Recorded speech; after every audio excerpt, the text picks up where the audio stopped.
23 జనవరి యొక్క విశిష్టత మనం చూసుకుంటే ఈ రోజున నేషనల్ పరాక్రమ్ దివాస్గా జరుపుతూ ఉంటాం. సో మనకి ఇక్కడ నేతాజీ సుభాష్ చంద్రబోస్ గారి యొక్క జన్మదినోత్సవం సందర్భంగా సో నేతాజీ సుభాష్ చంద్రబోస్ గారు భారతదేశానికి స్వతంత్రం రావడానికి వారు ఎంతగానో కృషి చేయడం జరిగింది. సో దానికి గాను వారు ది ఫార్వర్డ్ బ్లాక్ అనేటువంటి ఒక వ్యవస్థను ఏర్పాటు చేశారు, ఒక పార్టీని ఏర్పాటు చేసి దాని ద్వారా ప్రజలలో చైతన్యం కల్పించి సో భారతదేశానికి స్వతంత్రం తీసుకురావాల్సినటువంటి ఆవశ్యకతను వారు ప్రజలకు తెలియజేయడం జరిగింది. దానితో పాటు వారు ఆజాద్ హింద్ ఫౌజ్ అనేటువంటి ఒక సంస్థని కూడా వారు ఏర్పాటు చేశారు. దానితో పాటు మోహన్ సింగ్ గారు ఏర్పాటు చేసినటువంటి ఇండియన్ నేషనల్ ఆర్మీని వారు లీడ్ చేయడం జరిగింది. సో ఇండియన్ నేషనల్ ఆర్మీని మొట్టమొదటిగా ఏర్పాటు చేసినటువంటి వారు మోహన్ సింగ్ గారు.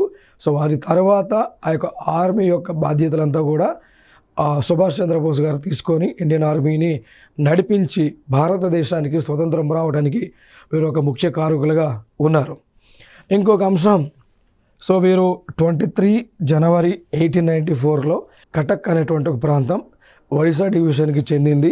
ఆ కాలంలో ఆ ఒడిశా డివిజన్ వెస్ట్ బెంగాల్ ప్రొవిన్స్కి చెందింది, బెంగాల్ ప్రొవిన్స్కి చెందినటువంటి ప్రాంతం అన్నమాట. సో అక్కడ వీరు జన్మించారు. దాంతోపాటు వీరు 1919 సంవత్సరంలో ఇండియన్ సివిల్ సర్వీసెస్ని క్లియర్ చేసినటువంటి వ్యక్తిగా ఉన్నారు. కాకపోతే ఐసీఎస్ ఎగ్జామ్ పాస్ అయినప్పటికీ కూడా విధులలో వీరు చేరలేదు. వారి యొక్క ఉద్దేశం ఏంటి అంటే భారతదేశానికి స్వతంత్రం తీసుకురావాల్సినటువంటి ఆవశ్యకత ఉంది అనేటువంటి అంశాన్ని వారు గ్రహించి సో భారతదేశానికి స్వతంత్రం తీసుకురావడానికి వారు తమ యొక్క ప్రాణాలు సైతం లెక్క చేయకుండా పోరాడడం జరిగింది. సో ఇక్కడ government of India Netaji Subhash Chandrabose గారి యొక్క పేరు పైన ఆ సుభాష్ చంద్రబోస్ ఆపద ప్రబంధన్ పురస్కార్ని అవార్డ్స్ని తీసుకొచ్చారు.